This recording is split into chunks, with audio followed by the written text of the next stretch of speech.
O habang busy pa ang aking jowa Bells na tinatalian ng aming gagamiting tent doon sa may likod ng kanyang motor is kami nga guys ay magka-camping doon sa may Wawa. So sumama kami mag-jowa Bells at saka yung dalawa kong anak sinama ko rin. So kasi first time namin makakapag-camping doon sa Wawa. So guys, yung Wawa na yan is lagi naman dyan kami naliligo kapag mahal na at. So guys, galing kami dyan kahapon. Ngayon lang ako nakapag voice records gawa nga kahapon is gusto ko mag-upload, mag-update, kaso lang is mahina yung data. So may piso-nit naman daw doon, kaso lang yung araw na yun, nung kahapon na pagpunta namin. So Sabado nga yan guys, ang pagpunta namin nga is nasira daw yung piso wifi nila dyan kaya hindi ako nakapag-update. So guys, yung dalawa kong anak na lalaki is libot na yung Wawa na yan. So madalas silang mag-camping dyan ng mga tropa nila, kaya naman sila is libot na nila yung Wawa na yan. So guys, sumama kami mag-asawa. Ay nako guys, ito nga pala nakita nyo yung gilid na yan. So ang daming tao dyan. Yung nakikita nyo na yung mga nakapila na yun, pauwi yun mga yun, nag-aabang ng mga sasakyan. So pila sila, walang bumabalik agad na jeep kasi nga maraming pasahero. So yan guys, maraming paakyat, so marami na rin pauwi.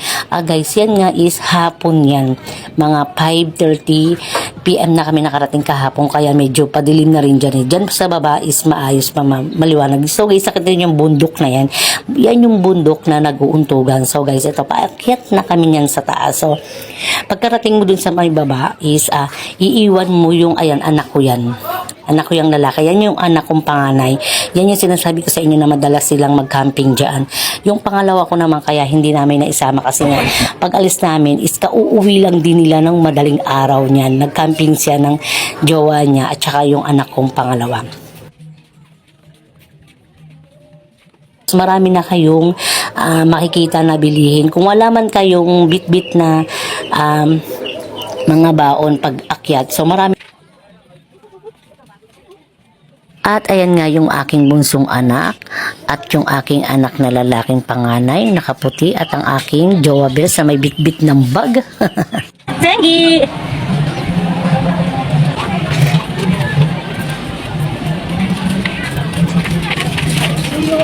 So guys, ayan nga, marami kayong madadaanan dyan. Kung gusto nyo naman bumili dyan, pwede naman. Kaso nga lang, pag akit nyo na sa taas, yung mga wala sa inyo is medyo may kamahalan. Yung mabibili nyo dun sa may taas, syempre nga, katulad ng tubig is 150 naming nabili yung tubig doon kasi nga wala kaming tubig na maraming dala. So, nakabili kami ng tubig doon ng halagang 150. Yung maliit lang is 35 yun.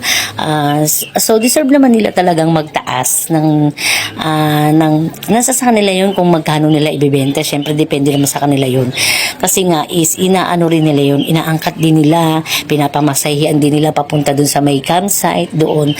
Ayan, medyo madilim na nga dyan kasi nga medyo nung oras na rin kami nakapunta dyan sa may papasukan na yan, meron dyan guys ayan, nakita nyo yung kuweba na yung pinasukan namin, yan yung papasok na yan dyan sa loob. Nakita nyo yung may pula na bilog, yun yung entrance fee na 20 pesos. Kaya nga lang guys, hindi na namin yan na hindi na kami nakapagbayad ng 20 pesos. Pero nakapagbayad naman kami kasi kinabukasan ng umaga, nagpuntahan doon yung mga naningil din ng bawat ulo 20 pesos. So guys, ang ganda rito sa Wawa.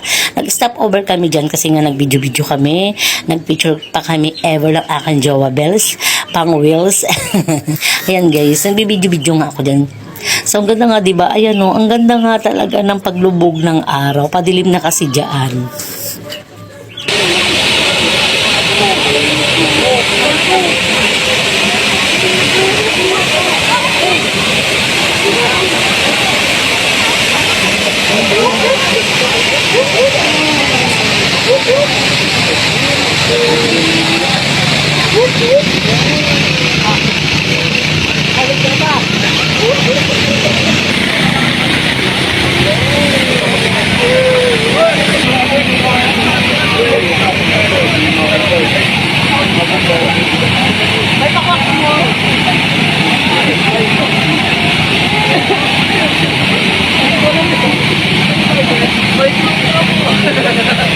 So ayan nga, matapos namin mag-video-video dyan sa may falls, gora na tayo, akit na tayo dun sa taas. So, kasi nga, medyo madilim-dilim na rin at nagmamadali na rin kami.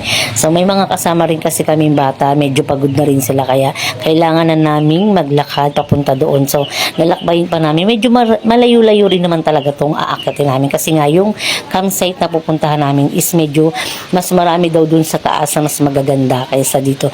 Maganda rin naman dito sa baba. So, mas ang hinanap namin yung doon sa may hindi namin madalas mapuntahan noon. Kaya doon kami. At ito na nga guys, pababa na kami dyan. Nakikita nyo ba yung mga hilera na bangka na yan? Yan yung gagamitin. Isa dyan yung gagamitin namin dyan na bangka. Papunta doon sa may pupuntahan namin na dyan kami sasakay. So, dati kasi, pag nagpupunta kami dito, nung mga dati-dati rin is wala namang mga ganito, walang mga ganyang campsite. So, ngayon kasi nade-develop na.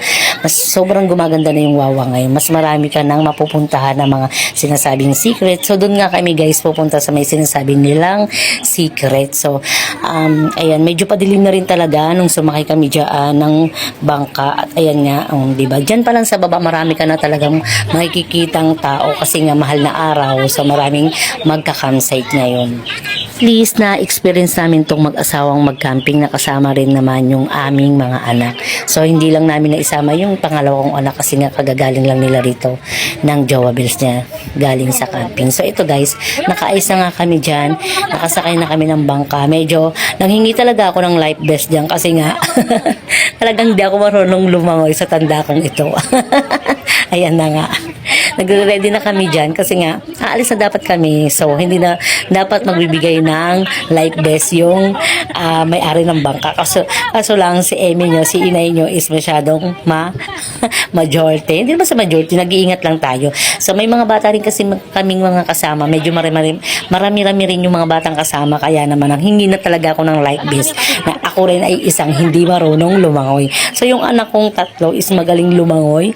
Yung panganay ko marunong lumangoy. Yung anak kong pangalawa, lalo yung bunso ko. Guys, hindi nga kami nakapagdala ng kumot ng aking Jowa Bills. Hindi na kami doon sumiksik sa may loob ng tent ng aking Jowa Bills.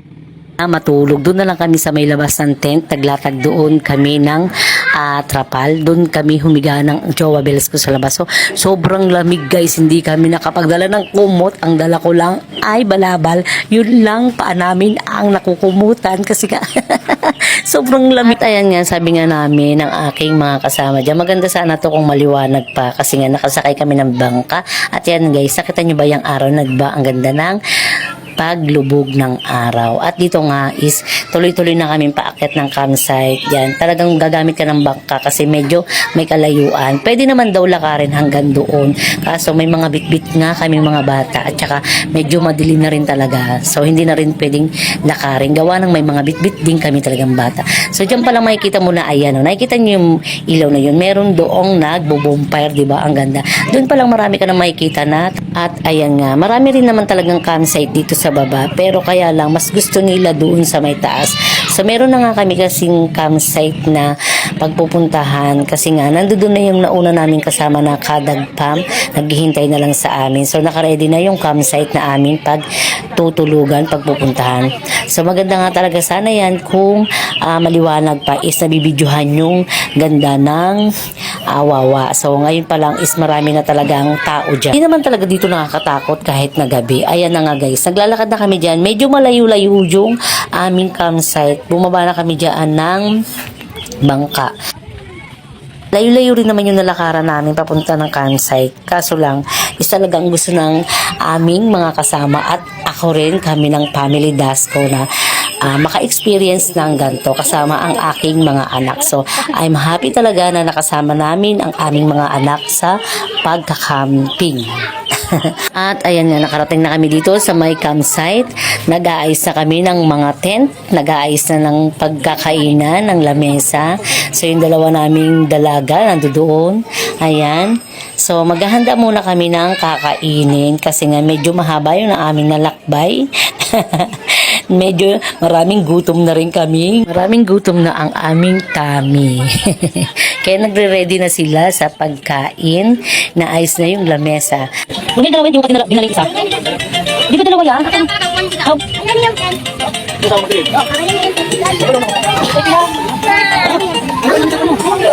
Anong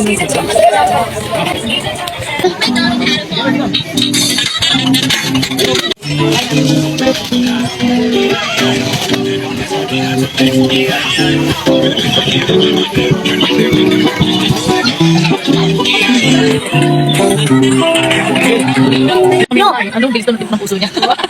At dito nga makikita nyo, hindi rin talaga ready ang kadad pump. Nakita nyo naman, may bit-bit pa silang pailaw. In fairness, maganda.